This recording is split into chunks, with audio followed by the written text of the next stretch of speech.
You are listening to episode 204 of the Game Deflators Podcast. My name's John, and this week I'm joined by Barry of Premium Edition Games. Hello, everybody.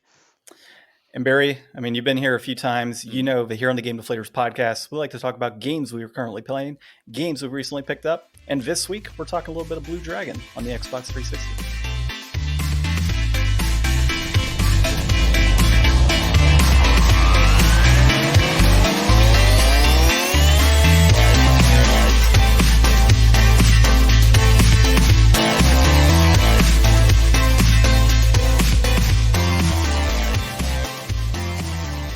I think I got that right. I give that a little, not as energetic as Ryan, but I mean, it's 6:40 at night. Like it's six. Listen to you. It's 6:40 at night, and it's 9:40 for me. Hey, look. You go on like 7 podcast episodes every couple days, so like you're kind of in that mode all the time. I'm like, yeah, this is normally like a Sunday, Saturday morning type of deal for me. But as I said, we're gonna talk some Blue Dragon here. But first things first, you can find the Game Deflators podcast on thegamedeflators.com, our out-of-date website. You can find us on social media at Instagram, at The Game Deflators, also the same thing for Facebook, and at Game Deflators on Twitter. Of course, find us on your favorite podcast app that you're listening to now, and leave us a review. Barry, your turn. Yes. So you could find me at Twitter, at Hawk Hellfire. You could also find Premium Edition Games. You could find us at premiumeditiongames.com. You could also find us at on Twitter at Premium Edition 1, and you can find us on all other social medias at Premium Edition Games. You could also find us on Discord. We have a Discord to join, and we welcome everybody. Awesome stuff. So Barry, we're going to obviously cover a little bit of a Premium Edition Games update here in a little bit. And of course, Ryan's not here to enjoy your presence. He had an emergency I had to fill in, which is odd because I'm not supposed to be recording till like November. So this is fun stuff, kind of random. But we like to talk about our current pickups, right? So I'll go first. Coincidentally, I had a massive pickup, not massive, but a good pickup for PS2 this week. Actually just posted on Instagram. So if you're on Instagram, you should totally check it out. But I grabbed Legend of Legaia on the PlayStation 1. I grabbed, I know. I saw that. I was like, I got to have it. Gundam Zeonic Front on the PS2. Tony Hawk Pro Skater 1 and 2, Sky Odyssey, and a number of other titles like Red Faction 1, Red Faction 2, Vice City. Tons of cool stuff. Overall, $100. Not too bad. So it's like 25 games, a couple PSP games, and Legend of Legaia for $25. Everything complete in box, mint, absolute mint condition. This guy, when I met up with him, I had to drive like 90 miles by way back and forth. But this guy, when I'm talking to him, I'm like, hey, so any heavy scratches? He's like, no scratches. Like, or no, he didn't even say no scratches. He just said, no heavy scratches. They're used. They work. And I was like, that's always a clear red flag when you're buying video games that somebody's like, yeah, I'm just going to give you these games that work, but they're actually like medium scratches and they might work, they might not. So I was absolutely shocked when I cracked open the first case and not even fingerprints, Barry. Like, beautiful. All of the manuals completely crisp, not a single stain on the outside plastic. I mean, I haven't picked up a collection this clean in a very, very long time. So I was pretty stoked by that. The main reasons obviously I grabbed it were Zeonic Front and Legend of Legaia. I mean, those two alone are pretty much close to the value of what I paid, so I thought it was totally worth it. I was gonna say, where do you find deals like that, man? I haven't done game hunting in a while, so I occasionally find like stuff at Goodwill. I'll occasionally find things online, forums, local forums of people kind of selling stuff, and you just kind of snag it at the right time and message a person. So stuff like that. Yard sales is another area that I kind of hit up, but I haven't done those in forever. Dude, I don't honestly do as much as I used to, and I probably won't for a while. This just so happened to be baby's asleep. I'm like, I'm just going to kind of peruse online, see what I can find. And lo and behold, this random collection comes up. I'm like, I'm going to go pick that up right now. Hold it for me. And the guy's like, yeah, 100% cool. Like I'll mark it as sold and you come and, pick it up. So you got lucky, man. A lot of people will not even hold that deal. Someone will message them and say, I'll give you 150. And then you get there after driving 90 minutes or, and they're like, oh, yeah, well, someone else beat you or offered more. Dude, I've had that. And honestly, what I've started to do versus small collections like that is I usually go for the big collections nowadays. So if somebody's selling, a collection's 500-600 bucks, maybe $700, and I can be like, hey, look, I'll pick it up right now if you'll drop it like 150 or 500 or two 500. And those collections, the reason I go for that is not as many people are as equipped to just like straight up go grab a collection of that size, right? So generally, I can get more bang for my buck, more titles, better titles, and just quickly drop it and then sell stuff I need to sell locally and then kind of keep what I want to keep, obviously, to recoup my funds. But, it's just kind of a benefit of that and going for collections of that size. But like those $100 collections, very rarely do I actually go for those just because of exactly what you stated. Somebody's going to come in, they're going to be like, hey, I'll offer you 140. Oh, I'm 5 minutes away. I'll come pick it up right now. So you don't have to wait an hour. That person can flake. You always have that crap coming, when you don't expect it. So, Yeah, I don't it's know. I don't know how your area is. My area is very competitive. There's a lot of it's densely populated, so there's a lot of people here. And I would used to years ago would go to garage sales, and people would be fighting over games. They would be road rage style to get to the next sale to compete with other people. I had games ripped out of my hands that I was looking at. jeez. I was tripped going up the stairs in an estate sale by someone who wanted to get there first. They literally tripped me. It was to the point that I was just like, you know what? Whatever it is, I'd rather just save my time, spend a little extra online, and not have to deal with that crap. Yeah, I generally haven't done garage sales in a while because I tend to strike out on garage sales, but I've heard generally can be pretty good out this way. We're in a similar situation. I think we're at 5 or 6 million people, but it's spread out a little further. It's not densely populated like you have. So when it comes to garage sales, we're going to have various suburbs and cities within the overall valley here in the Phoenix metropolitan area that it's not too rough, right? Like if you're a major collector or somebody that's like obviously looking to resell on a consistent basis, you can't be in, say, Queen Creek in Arizona, which is like 50 miles from Glendale or 50 miles from like downtown Phoenix in that general area. Like you can't be two places at once. So it's so spread out here that it obviously allows for a little less heavy competition in a sense. Although You're things lucky. like things like Goodwill, though, which coincidentally is corporate headquarters is in Arizona, we have a lot of Goodwill locations, so that's also a benefit for us. In that, in my general area, there's probably I don't know 3 or 4 Goodwills within like a 10-mile radius or less. So yeah, I mean, like I can hit up my local Goodwill at 11 or so every single day and have that consistent. They're dropping new stuff out. So I've had some pretty good pickups. Although I was pissed on Sunday. I went out, and that's actually what kind of got me to look for some games online. Is I went to my Goodwill, and a guy found Mario and a Thousand Year Door on GameCube complete in box for Nice. $4 at a Goodwill. But Wow. while he was bragging to me, I picked up a Dragon Ball Z Raging Blast #2, several other PS3 games, a couple PS2 games, and really just had a nice stack of, say, I want to say about $100 in games plus a blue PS3 controller, and I got that for about $16. So the whole time he's like, "Oh, I'm still shaking from grabbing this game, and I can't believe I grabbed this." And he's like sitting here bragging to me, and I'm just looking at the bottom shelf and like, yoink, yoink, yoink, yoink. Thank you. Have a good day. I'm gonna go to the electronics now. Some Like, people just they're so laser focused, but it also mm-hmm. depends what they're buying. Like, are you buying to resell? Either you want the most bang for your buck. Are you buying for a collection? Are you, how are you doing it? Because there's times where I'll grab stuff and other people will be like, "Oh, why are you grabbing that stuff? That stuff's not worth much." I'm like, "You're right. It's like a $4 or $5 game, and it's 50 cents here, but I don't have it in my collection. I'm not buying a Yeah. resell." So And see, I don't normally buy to resell either. I buy for games that I obviously want to have in my collection, what I want to play. Sometimes you have to consider it though. Like I was saying, if you're dropping $500 in a collection, you kind of need to recoup some of your losses. So you want to make it worth it. But the benefit of buying those larger collections is you end up with a lot of duplicates that you can resell.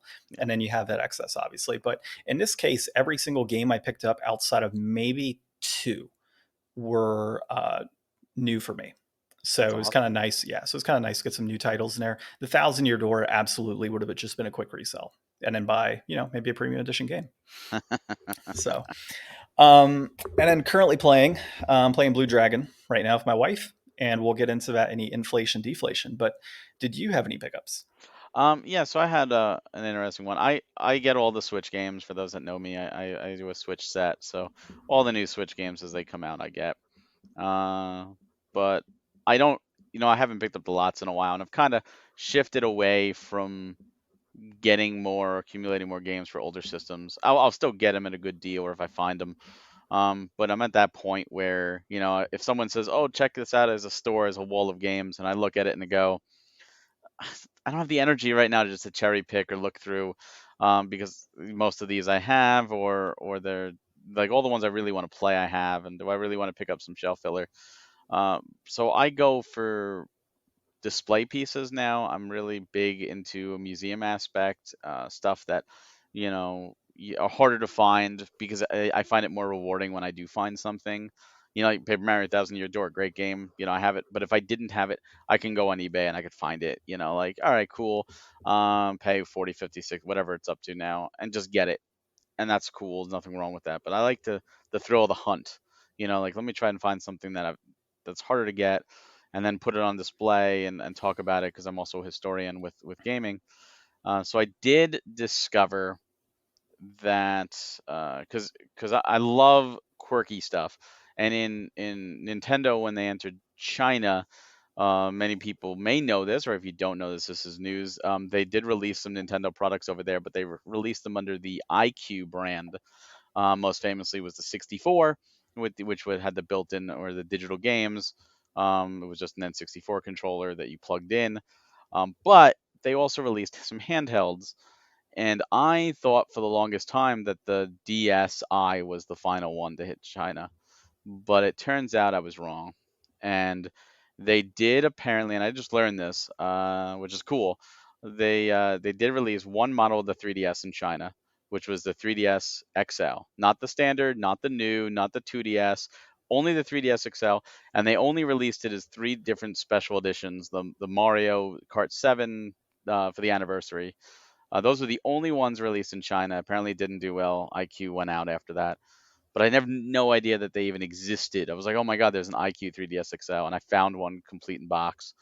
So I'm like, all right. So I got that in and made sure it's in and safe. And I was like, okay, that's cool. Like, that's going in display now, because and when I've been doing this for so long. When I learn something, it's extra fascinating for me because, like, I'm like a kid in school. I just learned something, so then I get to pass that on. But it was a really cool find.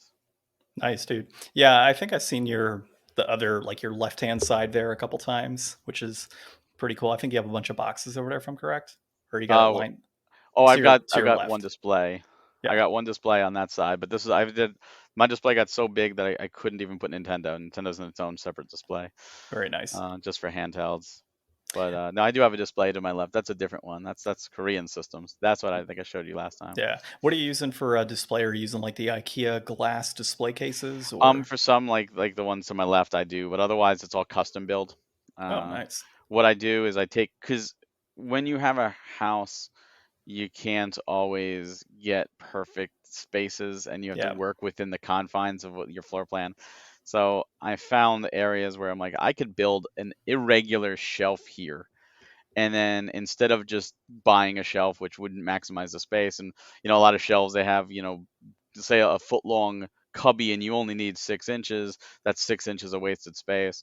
What I did is I took everything I want to display, I make little color forms, I take the dimension of how high I have, and I start, factoring the thickness of the board, and I start building custom shelves. So let's put the biggest thing on the bottom, and what else is that, and I start color forming it and making sure it fits, and then I put the next shelf up so that everything fits, and I can, instead of having, let's say, 4 shelves or 5 shelves, I can make it 8 or 9 shelves in the same spot, so I could display more.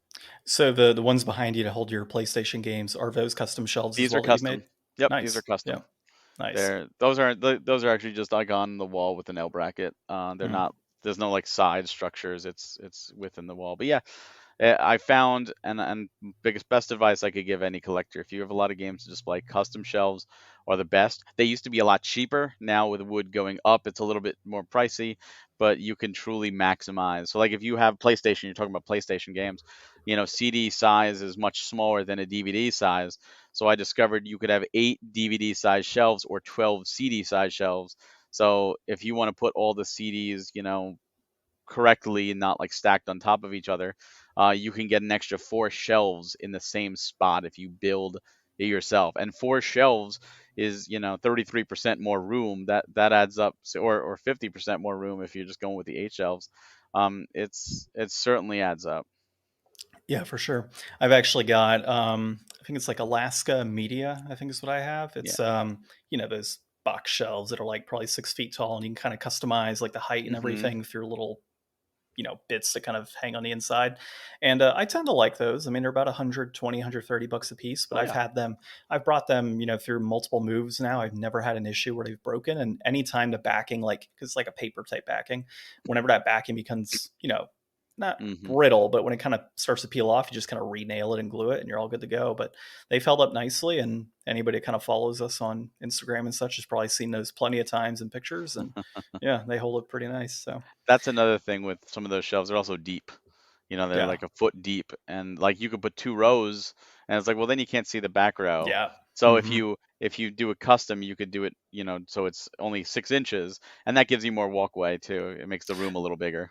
Well, that's what I like about the Alaska Media ones. They're only DVD depth. Oh, So that's you don't, perfect. yeah, it's perfect, That's perfect. perfect. So it's all good. Although they do have this stupid lip on the bottom for some reason, I guess for stabilization It's purposes. stabilization. Yeah, and I'm like, oh God, I hate that so much because I have it like bracketed to my wall so it doesn't move. And yeah, that just kind of blows. All right, well, dude, I need to hear, and I think the rest of the people need to hear if they haven't yet, Series 5 of Premium Yes. Edition games. So let's hear the update, man. There's some good stuff coming out. Yeah, so we finally revealed our fall direct, and we revealed that we're doing things series a little differently this time.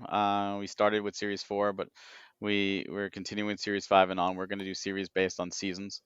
So we're going to shoot for 4 series a year. We feel that's a little bit better. We could have the series be as big or as little as we need them to be, and space them out properly, so that every game still gets the time it needs, and we're still going, still going to go slowly. But we did that with Series 4. We launched at the beginning of summer. It was in May. It was actually technically spring, but it was like a spring summer. We were transitioning into this, and then we did Rack and Ruin, which was in the summer, and that was actually supposed to be a Series 5 title. And the reason that wasn't is because that was supposed to be paired with Raji. Those were going to be Series 5, and Raji had a delay. They were not ready. But Rack and Ruin was sitting there, and we're like, well, what do we do? This game's sitting there. The developers are ready. So we said, let's change this up. Let's make it a Series 4 title, and Series 5 is going to be 4 titles, so it's going to be our biggest series yet, over the span of 2 months. So this month, starting whenever this goes live, but starting on the 6th of October, which is this Thursday as of the time of the recording at noon Eastern, we will put up the first half of Series 5, which is the beginning really of our wonderful partnership with Screenwave Media and Retroware, and we're really proud to be working with them. They're a wonderful group, wonderful publishers, and we look forward to many more collaborations. But our first 2 titles are from them. The first is a game called Love 3 from Fred Wood. This is a 2D platformer. Uh, the graphic style are very primitive. It's style like the Atari Commodore days, Sega Master System, if you will. But don't let that fool you. The platforming is top notch. It is challenging, and on top of that, you get all the Love 3 levels, but you also get all of Love 1 and Love Two's levels. So it's really 3 games in one, which is fantastic. It's a lot of content and a lot of challenge. And then our second game for this partnership that's going live on the 6th is a game called Eagle Island Twist, which is kind of a lie. It's really 2 games in one. The original Eagle Island is a Metroidvania procedurally generated adventure. People spend hundreds of hours in this. It's a fantastic 16-bit adventure. And then Eagle Island Twist is a whole new game. It's more like you have like a Mario 3 style map, and each level has different objectives. There's like a Smash Brothers level. There's standard like Mario platformers. You have boss battles. It's a lot of fun. So you're getting both of these games on the card. All our games are complete on card. They will have the standard and the retro edition. They will be 40 for the standard and 60 for the retro. We heard the cries from Series 4 about the price. We figured out a way to lower it back down, so it's going back to what we originally started with the first few series. So 40 and 60, and those go live. Open pre-order. It's a 30-day open pre-order. We really want everyone to be able to get these games. They're awesome. And if you do pre-order on our webpage, you do get the dog tag. We're still doing dog tags. It's a free bonus. It's just our way of saying thank you. So that's the first half of Series 5. The second half of Series 5 will come in November, and that is another two games. That is Raji, an ancient epic, the enhanced edition, which we teased last direct. That's phenomenal action adventure style with Indian mythology and Indian culture. Beautifully crafted, and it was great when it launched, but it's even better with the enhanced edition. So we wanted to make sure we got that version physical. That game, the developers are so passionate about it. We actually had to change the script in the direct multiple times because the retro actually changed. The retro edition of that was supposed to come with an art book. We were going to do a Super NES style art book. They were like, "This sounds great. Let's do an art book." We were all excited for it. We had the mock-ups. We were all ready to go, and then we got a notification from them.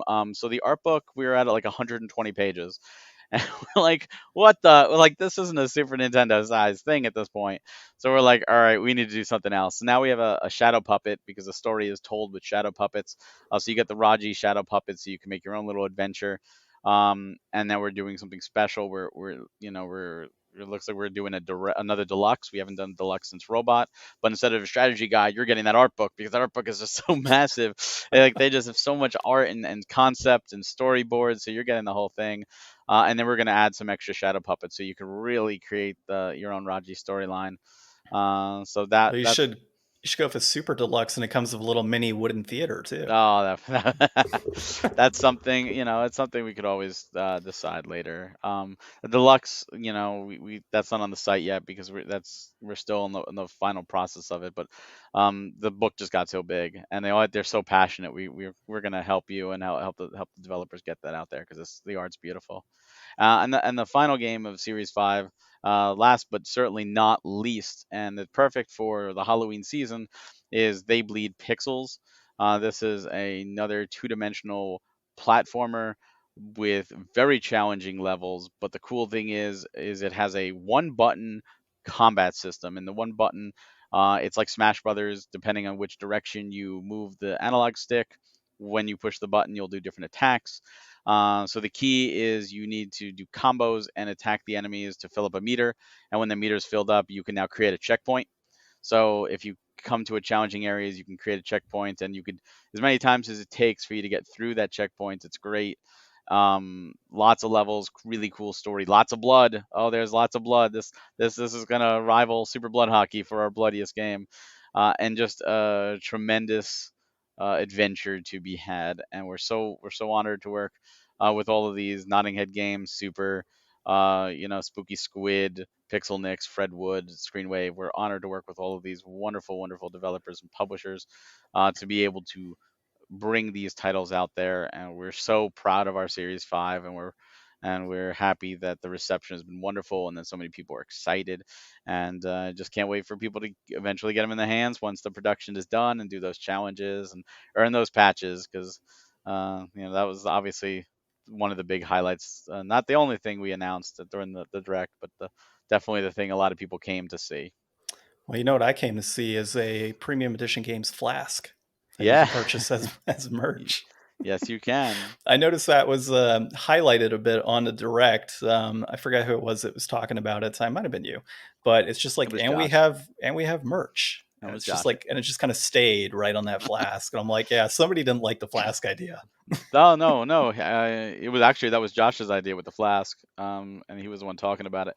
The so that's why flask, he stayed on it. He's like, this is my idea. I'm just going to kind of make sure people buy this, prove the a flask point. is funny because we put it on the website, and I think within 10 minutes we had people buying the flask. It was funny. We didn't announce it. It was just okay. But what's interesting is when we put the flask on the website, it was just something we were just trying it, but we actually put rack is on the flask before we announced rack and ruin. We actually had rack on the website on the flask, and we're like, oh crap, Rack and Ruin hasn't even been announced yet, but here he is. Let's see if anybody notices. And nobody paid attention. No one said anything about it, which is pretty funny. But yeah, we do a flask where we have more merchandise in the wings, and we're always looking for new suggestions for some cool new stuff because people we get that question a lot, like, oh, what about some cool merch? So we're always looking into what people want. If we could do it, we're gonna try and do Premium edition games, wacky waving inflatable arm tube man. Yeah. it. That would be scary.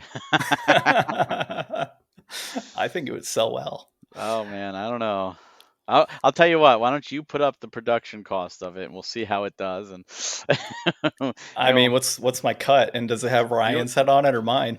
oh, well, it wouldn't be premium. That Well, would it could be have all of Game us. Deflators. It could be like a three-headed beast with Oh like God. you, Ryan, and me. Oh, that now it's definitely not going to sell. That'd be a stuff of nightmares. Dude, perfect time. You list it Perfect. right now, just before Halloween.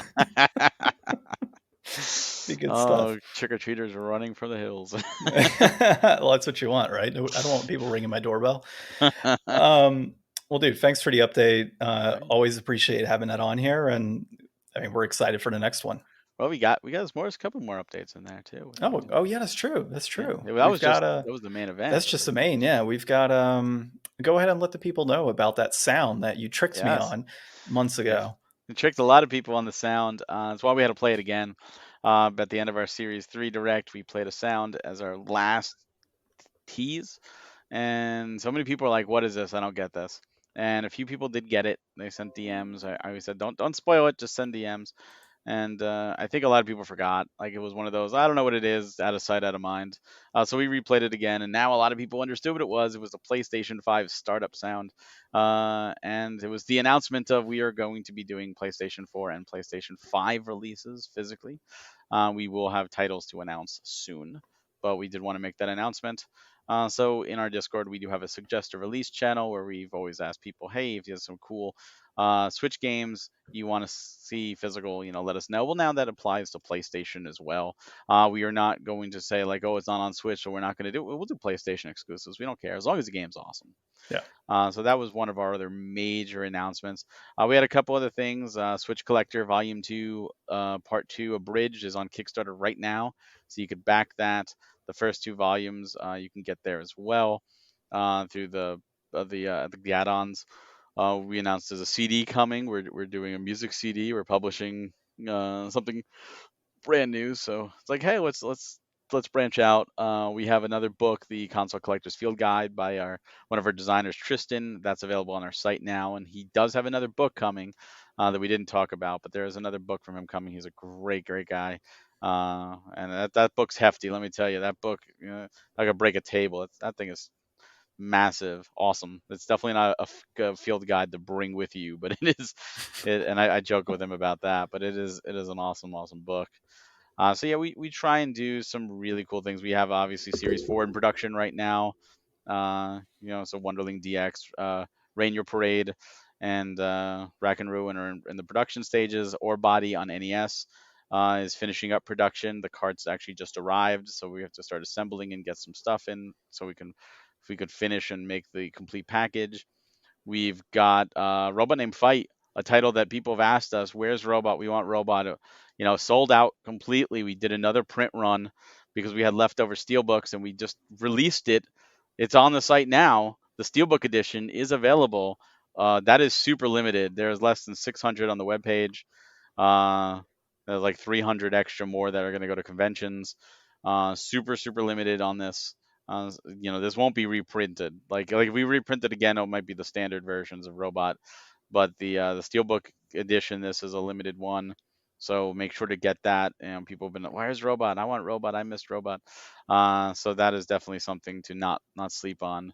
And then we were going to have the Gamers for Gamers variants for Series 3. Those are actually starting to sell at conventions, certain conventions where they are at.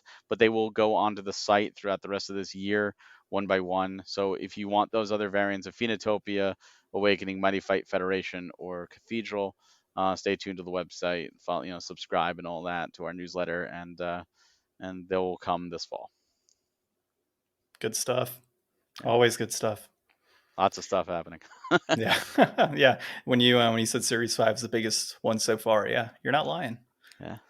Quite a bit. We're really excited. We're really excited. Well, be sure to go check out Premium Edition Games website, pick up some of those titles that they have coming out for pre-order, and then, of course, the wonderful flask that's on there, too. I'm going to keep hammering that one. Yeah, You you gotta let them know. now the next time we do this, I better see a flask, because if you're gonna hammer it, you gotta have what you preach, right? True. You gonna send me a review copy? Oh no, no, you gotta put your money where your mouth is. Well, I mean, I'm giving the free promotion here to go get that flask. I don't even have a flask. Can't even show one. No, see, you can't even talk about it. I can't even show one. Good stuff, man. Well, let's. I got some fun articles here that I figured we could kind of talk about. And the first one, we don't have to be super lengthy in these. I mean, a lot of people are hearing this in the news, anyways. This one, not so much though. So, a tattoo artist recently and successfully sued 2K for replicating their design in a WWE 2K wrestler, which I thought was pretty interesting. This was Chris Scullin at Video Game Chronicles talking about this. So apparently, to wrestle Randy Orton in WWE, had a specific tattoo that was designed on his arm.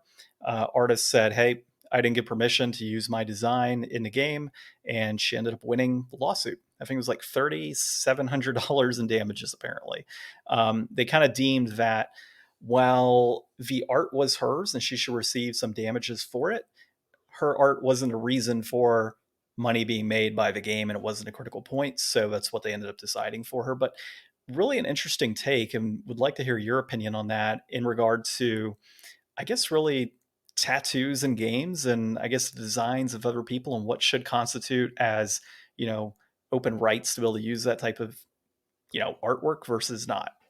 Talk about a can of worms. Right. I mean, this is almost as slippery of a slope as you can get. Because on one hand, you want the characters to be as realistic as possible, right? Realism in games, especially sports games, has been a drive probably for the entire sporting industry in the video game field. But then to worry, all this is going to do is everyone's going to be like, "Oh, you're not going to have tattoos now. We can't afford to. So then you're going to lose that realism. Um, it's just like music copyrights, right? When YouTube people were using music and just having fun, and then the first copyright strikes hit, and then it was like, oh, we're not using music. That I could at least understand, because that is actually someone's. It's easier to do. You're clearly using their music. This is just a real slippery slope. And it's going to have everybody walking on eggshells over every little thing, like little art, little anything, a billboard in a game. Oh, you have to make sure all the rights are there. And I mean, it's just like any other media, Well, but even like building designs, like, oh, yeah. well, I was an architect for X company and my design of this building is in this It's game. funny you say that, because that's a real thing. In some regard, and a big example. I don't know if you've ever played Spider-Man on the Yep. PlayStation 4. If Hmm. you play that game, you have this beautiful recreation of New York City. It is awesome. Now, some liberties are taken, like the Wall Street Bull is gone in the city of Lockjaw, the bulldog there, and so cute little things like that. But if you have you played Miles Morales? Not yet, no. If you play Miles Morales, there's one big noticeable difference between Spider-Man and Miles Morales. There is an actual building that is missing, and that building is the Chrysler Building. There is a building in the Chrysler Building spot, but it's a fake building. It is not the Chrysler Building, because I believe the story goes that the Chrysler Building was sold between games, and the new owners didn't give permission Hmm. for the game, because for the building, because the building is iconic. It's not just a standard square building. You could show most random people the Chrysler Building, and they'll be able to pinpoint it what it is. And they didn't have the rights to use it, so they had to create a different building in that exact location for Manhattan. That's pretty Um, cool. Didn't know so about that. so yeah, like you boot up Miles Morales, or look at your YouTube, you can see like Chrysler Building Miles Morales. There's videos Yeah. on it. It's really interesting that the rights to the building were not there. It's just a public building. I mean, you can look at it. You could take a picture of the Chrysler Building and go, I could post it online as much as I want. I don't need the rights to take a picture of it. But because of this, they needed the rights to digitally put it in there. Well, so you brought up the sports component a moment ago and how Yeah. athletes and any tattoos and such. What I did find interesting, and it was noted in here as well, is there was another lawsuit that happened a while back for a basketball game, and it was with LeBron James and some of his tattoos. But that person ended up losing that case, and the reason they lost is because the NBA has a deal with its players for likeness and image. so they're able to utilize Oh, them for that purpose. So when it came to video games, they didn't need to get artist approval for the tattoo that was on his body. So it's interesting, and I wonder if this will change policy at WWE oh yeah, specifically for that. 100%. Yeah, it would have to. But I'm kind of on the side, with tattoo and such myself, that the artist that worked on my tattoo put in his own design, right? His own elements into that tattoo. And so if there was a picture taken or anything like that, and people ask, where did you get it? I'll say, oh, I got it at such and such a tattoo Hmm. artist. And I think that's really kind of the big debate here, right? There's no, I guess, no, what would you call it? I guess it's not notated who the artist was, right? Like I could see maybe at the end providing credit to the various artists and tattoos that were done on those wrestlers, and then being able to give that credit to those artists. That might be a cool way to get around it, and But also give some notoriety to those but people. here's the other side of the coin. So now I'm going to be devil's advocate here. Um, One, like they decided that tattoo was not the reason the game sold. People didn't True. buy for that. But now let's say that wrestler goes to a convention, right? Yeah. And he's charging for photo ops. Yeah. And that tattoo is clearly visible. So now they're making money with that tattoo clearly visible in the image. Does that tattoo artist deserve a fair share of that picture because that Good point. tattoo is in the photo that the wrestler is making money on? Good And point. in my opinion, the answer is no, because when you do that, you're paid for a service. Yep. So for example, I'm gonna use premium for example. Like all of our art that we have commissioned for any of our games, we own the rights to that art. We own the rights. We pay. We have as art commissioned. We own the rights. So if we said, hey, we want to put that art on a dog tag, we don't need to get the permission of the artist again to do so, because we've already paid them for the service for use of that artwork with promotion and with Mm-hmm. stuff for what we do at Premium Edition. Um, and I feel that if you're an artist, you're a tattoo artist, you got paid for your service. That's your service. And at that point, if the recipient of the tattoo decides to plug, that's up to them. They don't have to do anything at that point. They've paid for the service. That's a good point. And when it also comes, what it comes down to as well is what's going to happen. That tattoo artist can say, "Hey, I put that on your arm. I own that, so I'm going to chop Yeah. off your arm so I have the Yeah. tattoo." Like, yeah, you're completely right in that regard as well. Now, if there was a deal, if they had a contract, let's say, and the tattoo artist gave the tattoo for free with the stipulation that they had to promote that tattoo parlor, and anytime that's shown, they had to constantly just be, oh, I got this at this, I got this at this, like a promotion, that would be different. But if there's no contract like that, and it was just a point of sale, oh, $500 for this tattoo, I don't know what they cost. Here it is, the $500. That's done. That's done. Yeah. I guess it can kind of come back to the architect component, right, of the Chrysler building, in specifically the WWE game, right? If the artists, or if the player, or in this case, wrestler's likeness and image are not contracted with the company to be able to use their likeness and image, I can see where one area to kind of get around it might be to make minor modifications to said tattoo. And that should get around it. Once you kind of Oh change yeah. a few things, stays consistent enough that it resembles the actual person. I think that's another way around this as well. What's going to happen is there's going to be a new contract that's going to be passed out. I don't know if it's going to be if the wrestlers have a association for the wrestlers, or each individual wrestler is going to get a brand new contract that's going to say this is for your likeness in all cases. If you do not sign it, you will not be in another video game. But if you sign it, we are able to use your likeness with scars, with cuts, with tattoos, with whatever. Yeah. You are getting a payment. Whatever the payment is for your likeness, you're getting that, and that's it. And that's what's going to happen. And Yeah. that's really all. And you're going to see another tattoo artist that's probably going to try and jump and do the same thing, the copycat, right? There's Yeah. always that copycat. It's going to And happen. and it's going to be like they're going to be denied because there's going to be new contracts in place already. Yeah. Makes sense. Well, we'll see what happens, dude. It's actually a pretty interesting topic, and That is. actually more so than I thought it was going to be. I hadn't heard about this beforehand, so Yeah, this is yeah. good. I like It's this. pretty cool. The next thing, I mean, dude, unless you're living under a rock, you know that Jim Ryan is flying off to Brussels to go yell at Microsoft and all of Europe. But so Microsoft launched a web page dedicated to the Activision Blizzard acquisition and how it'll benefit gamers. And this was Alex Coe at MP First. Now, really, what let me open this up and I'll just kind of tell you some of the ways that they say this benefits gamers. All right. So for players, it says more games on more devices, including Xbox, PlayStation, phones, and online. What I'm kind of having a hard time understanding here is that if you use the Call of Duty example, right? Call of Duty is already on Xbox, PlayStation, phones, and online. So how does that equal more games on more devices? And there's a lot of games that Activision Blizzard has that are in this same situation. It's already on all of these devices. Um, Another thing right here is for game creators. More ways to get games in front of more players through support, investment, and better access to gamers. Again, those games are on all of those different devices. They're heavily promoted, especially ones like Call of Duty. Now, some of your smaller titles, not necessarily as much, but these are all things that are existing. And another one here is it benefits the game industry. More competition in mobile, where a couple big players dominate.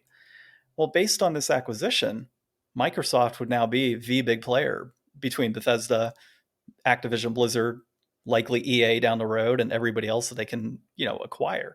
And so it seems to me like this website is kind of in place to offer some form of validation, but I don't. Clearly, I'm on the side of I don't think that this acquisition truly benefits gamers in the long run. I think it ends up just being Microsoft. And yeah, I see this as some sort of validation to try and justify the fact that they're becoming a behemoth. And you can use the argument of, well, Sony just picked up Marquee, House Marquee Studios, and they've got all these other great developers, but those developers are working on one, maybe two games every few years. It's not, let's pump out a crap ton of games on an annual basis and a huge franchise like Call of Duty. I mean, we're talking Returnal, and Ratchet and Clank, games that have consistently been on one console their entire lifespan, compared to something like a Call of Duty, which is clearly a big money maker on multiple fronts. So, what is your opinion on that? And really, just in general, the overall acquisition. I mean, I think you're right. I think Microsoft is trying to spin it in a way to get what they want. It's like a kid, right? If you say, "Dad, Mom, I want this," and you could tell they're saying going to say no. You try and give all the benefits. But if I had this, I'll have, if video games, I have better hand-eye coordination, or if like the bargaining, if I get this, I'll do this, and for it, like whatever you can to get your way. And that's kind of what this feels like. I'm with you. This lately there just seems to be acquisition after acquisition. There was just one, was it today, was it, or yesterday, where like GameFAQs and GameSpot just got bought. There's so many acquisitions going on. Uh, and some make sense, like Returnal's developer, Ratchet and Clank. Like they were with Sony, or Nintendo just bought Next Level Games. They were doing stuff with Mario Strikers and Luigi's Mansion. They were only making Nintendo games. Things like that, no one bats an eye at because it makes sense. You already have a working relationship. Yeah. But Activision is one of the big third parties, the big third parties. And when it's a big third party, that is where heads will turn. And if we're not careful and we keep letting this happen, we're going to be getting one or two companies owning things. I mean, just look at Embracer Group. Yep. They're just a monopoly at this Yeah. point with how many things they own, and they just kind of like, who are they? Like just skating by, just acquiring things, and it's a very scary slope. And now there's the whole thing with Call of Duty where like we'll let PlayStation have Call of Duty for a couple years and then that's it, and Sony's like arguing it, and I just feel like it's like two kids on a playground arguing and fighting and bickering, and I feel the gamers actually lose. I feel we as gamers lose whether you play these games or not. This is not a good thing. There's nothing that Microsoft is going to do to assist with Activision Blizzard, because while Microsoft has money, so does Activision and Blizzard. And we look at what Activision did to Blizzard. They made Blizzard worse, arguably, with a lot of people feeling like Diablo's has gone downhill and StarCraft went downhill, and Warcraft went downhill ever since the acquisition. So that doesn't surprise me at all.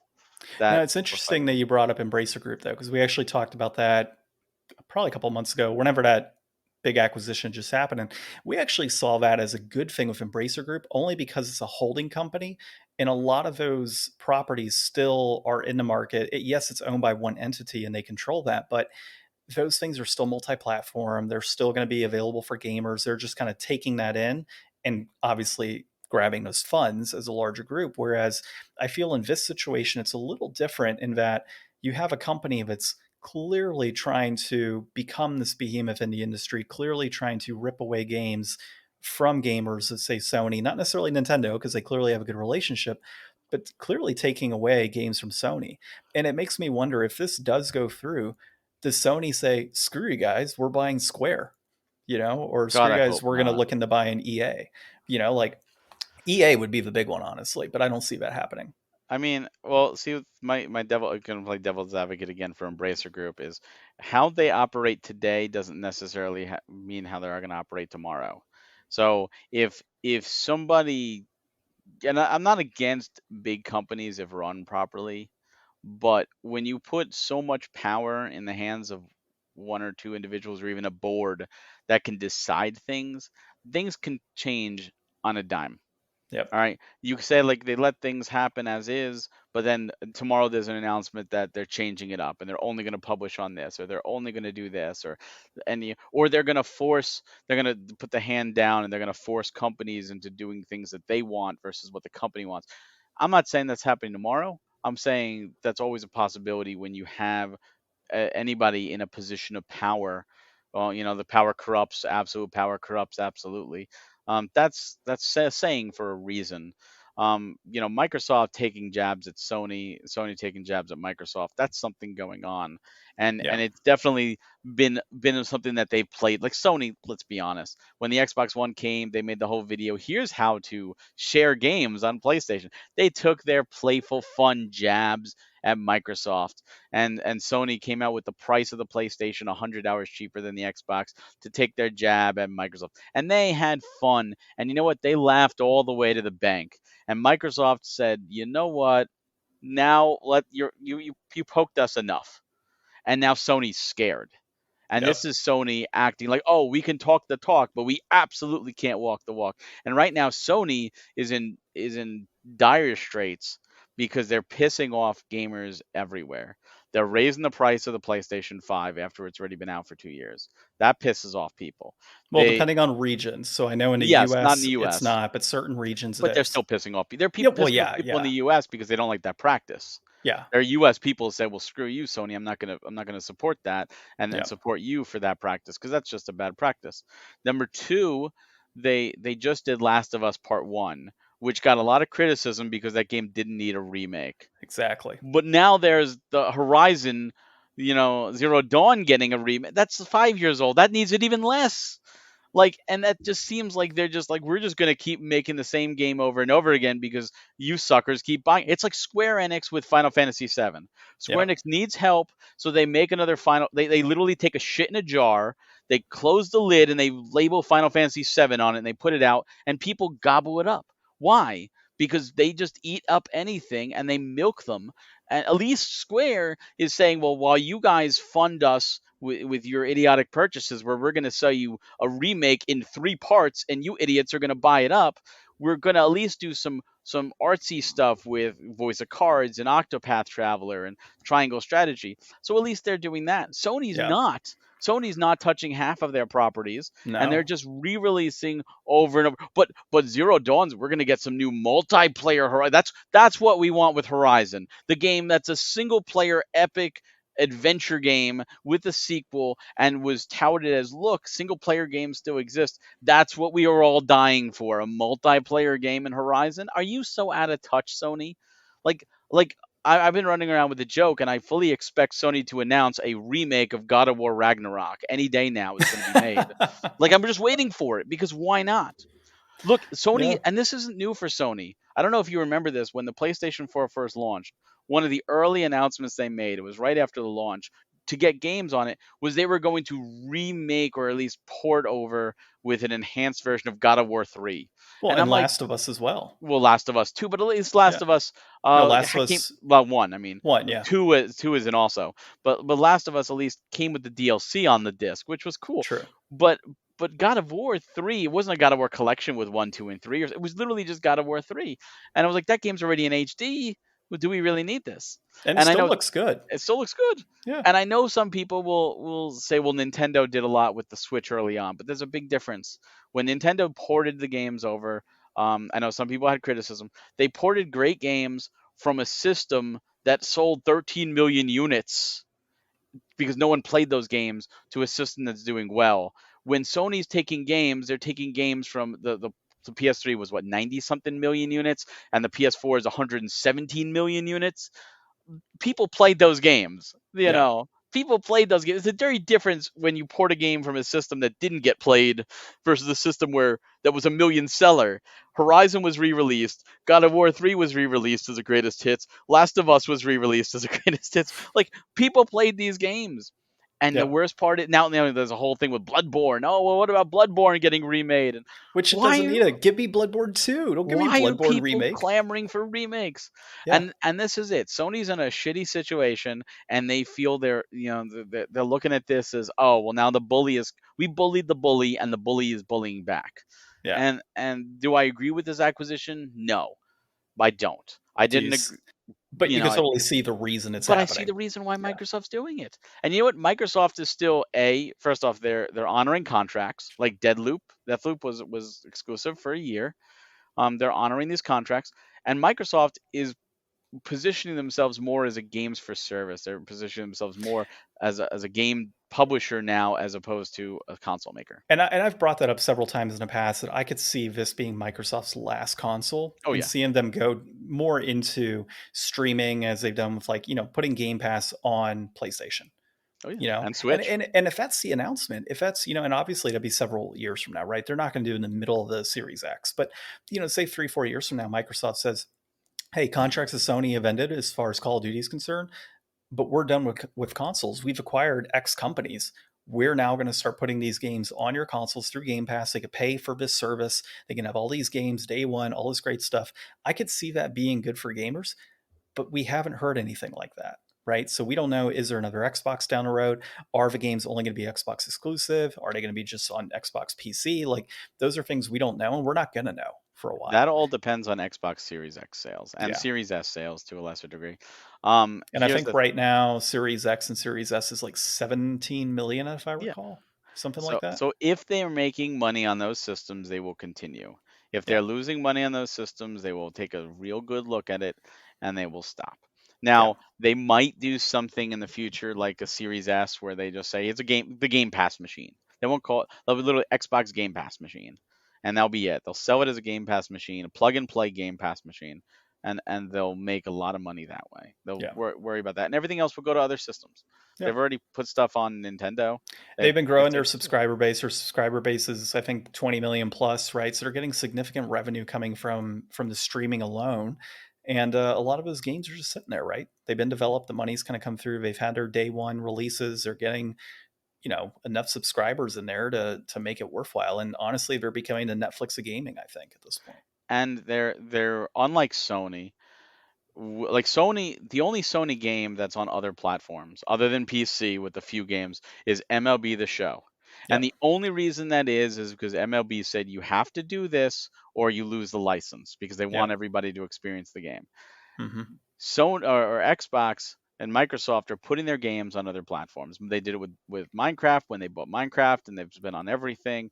They have a great working relationship with Nintendo. They just did that deal with GoldenEye where Nintendo and Microsoft worked together to get GoldenEye on both platforms. Even Nintendo. Nintendo allowed Platinum to take Wonderful 101 to PlayStation. Mm-hmm. They allowed they co-own Fatal Frame. And both Fatal Frame 5 and Fatal Frame 4 are on all other platforms, and Nintendo allowed that to happen. So even Nintendo's being more open. And when Nintendo's more open about it than you are, Sony, that's bad. Yeah. Oh, man. Well, Not to cut us off, but let's dive into our game this week that we're going to talk about.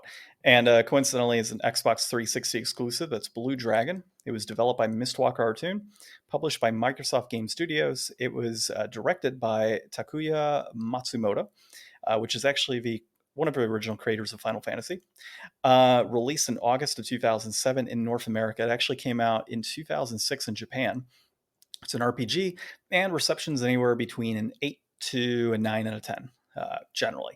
So the game itself, it sounds like you played this as well, all the way through. I'm assuming you beat it. I have not. I'm about 10 hours into the game right now with my wife. I am currently in um, it is a hospital, like an abandoned hospital of some sort. I just finished like the drill area, like when you have that drill robot thing. Just finished that, got into the actual hospital, and that's where we're at right now. But the overall game is a kid named Shu whose village is being attacked by what's essentially a land shark. Turns out to be a giant robot that is controlled by a dude named, I think it's Nene, is what they call him. And I just have to laugh at the name every time.